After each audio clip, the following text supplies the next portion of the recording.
আমার একটাই কথা হচ্ছে যে আমরা বিগত সময় যে সমস্যাগুলো সৃষ্টি হয়েছে সেই সমস্যাগুলোর মধ্যে যেতে চাই না, কিংবা হিংসাত্মক কোনো আচরণ করতে চাই না। আমরা শিল্পী মানুষ, আমাদের মনটা বাহ, আরো সুন্দর ব্রড হওয়া উচিত। সুন্দর, একদম সুন্দর।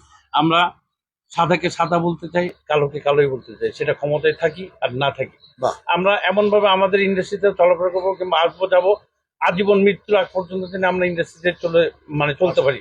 আর তাপসের মতন পাপসের মতন যে আমরা একবেলা থাকবো আরেক বেলা থাকবো না, সেটা হতে চাই না। আমরা আজীবনই সারা জীবনে থাকতে চাই মৃত্যুর আগ পর্যন্ত। এই জন্য আপনাদের সহযোগিতা দরকার, এবং আমাদের যে কমিটিটা করা হচ্ছে কিংবা আমাদের কমিটির পাশে আপনারা থাকবেন, তাহলে আমরা আমাদের এই কমিটিটা নিয়ে একটা সুন্দর সূর্য যে উনি দেখেছেন ওনার ভাষাতেই, তা আমরা ওই সুন্দর সূর্যটা আরো উজ্জ্বল করতে চাই। আমাদের এই চলচ্চিত্রটা আরো এক ধাপ এগিয়ে নিয়ে যেতে চাই। যদি আপনার সাথে থাকেন ইনশাল্লাহ আমরা পারবো। আমরা ঝাড়তেও চাই না, কারণ আমরা ন্যায়কে ন্যায়ভাবেই চিন্তা করতে চাই। যেটা ন্যায় ন্যায়, অন্যায় অন্যায়, কিন্তু অন্যায়ের বিরুদ্ধে আমরা যে পারবো না, তো যার জন্য প্রতিবাদ করতে যাইনি। এখন আল্লাহ পাক আমাদেরকে দেখেছেন, আমরা আমাদের সৎ কাজের কিংবা আমাদের যোগ্য কাজের জন্য অথবা একটা যোগ্য জায়গায় আমরা আসবো সবাই মিলে, একটা সমষ্টিগতভাবে কাজ করবো আমরা সবাই মিলে, তাই না? তাহলেই তো আমরা সফলতা অর্জন করব। আমরা বিগত সময়গুলো যারা করেছেন তাদের মতন হতে চাই না, সোজা করতে চাই। আমরা নির্ভেজাল থাকতে চাই এবং হিংসামুক্ত পরিবেশ, হিংসামুক্ত চলচ্চিত্র আমরা সৃষ্টি করতে চাই, চলচ্চিত্রের পরিবেশ সৃষ্টি করতে চাই। অবশ্যই ইনশাল্লাহ আপনারা যদি পাশে থাকেন, আপনারা যদি সাথে থাকেন, সবাই যদি আমরা একসাথে একমত হয়ে কাজ করতে পারি, তাহলে ইনশাল্লাহ আমরা আগের সেই ফ্লেভার গুলো, আগের জিনিসগুলো আমরা আবার ফিরে পাবো। আপনারা পরিবর্তন পাবেন ইনশাল্লাহ। আপনারা থাকেন, আমাদেরকে কাজ করতে দেন, ইনশাল্লাহ পরিবর্তন আসবে। কারণ যেভাবে খইমুড়িগুনা ভেজে খেয়ে নিয়ে গেছে, হাড়ি আছে এখন, মানে আর কিছু তো নাই এখানে। এগুলা তৈরি করতে হলে হ্যাঁ, নতুন করে তৈরি করতে হলে সবাইকে লাগবে। মেহেদী ভাই সাপোর্ট করলেন, থ্যাংক ইউ। তো এখানে আসলে আমাদেরকে অনেক কিছু বুঝতে হবে, আপনাদেরকে সহযোগিতা করতে হবে। এবং আপনাদেরকে সবচেয়ে মারাত্মক একটা কথা বলে দিই, জন ভাইয়ের কথাতে, যে আপনি তখনই ভালো কাজ করতে পারবেন যখন জবাব দিতে থাকবে।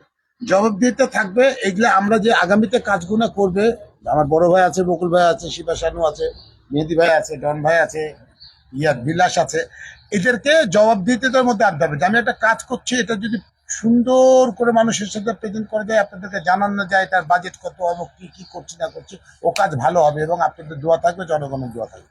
আমাদের শিল্পীদের সবসময় একটি আক্ষেপ থাকে যে আমরা মরার আগ পর্যন্ত অভিনয় করে থাকি। প্রত্যেকটা শিল্পী, টেকনিশিয়ান বলেন, শিল্পী বলেন, সবাই। তো আমরা চেষ্টাও করে যাব সারা জীবন আমরা অভিনয় করে দিতে। আর বয়সের ব্যাপারটা সেটা হচ্ছে জেনেটিক, যেটা থাকে ওই সময় আল্লাহ প্রদত্ত থাকে, যার যার যেটা অভিরুচি ব্যাপার। তো চেষ্টা করব আমরা সারা জীবন অভিনয় করে দিতে।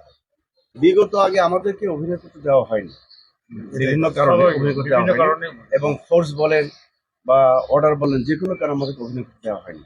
আর আমাদের স্কোপও ছিল না। তো যাই হোক, এখন আমরা চেষ্টা করব সেই যুদ্ধে জয় হওয়ার জন্য। আর একজন শিল্পী বয়স সেটা না, একজন শিল্পী আমৃত্যু অভিনয় করতে চায়, এটাই স্বাভাবিক। আমরাও আজীবনই করতে চাই অভিনয়। কারণ বয়স হয়ে গেলে যে অভিনয় করবে না তা না, বয়স হয়ে গেলেও তো একটা বয়স্ক ক্যারেক্টার থাকে, অভিনয়ের একটা জায়গা থাকে। এখন ওই অভিনয়ের জায়গাতে যদি না ডাকা হয় তাহলে তো করার কিছু নেই। কারণ একটা ছবি বানাতে গেলে একজন ডিরেক্টর লাগবে, ডিরেক্টর যদি না ডাকে তাহলে তো শিল্পী অভিনয় করতে পারবে না। কিন্তু শিল্পীর যে আগ্রহ নেই কিংবা বয়স হয়ে গেছে তা না, শিল্পীটাকে তো ডাকতে হবে।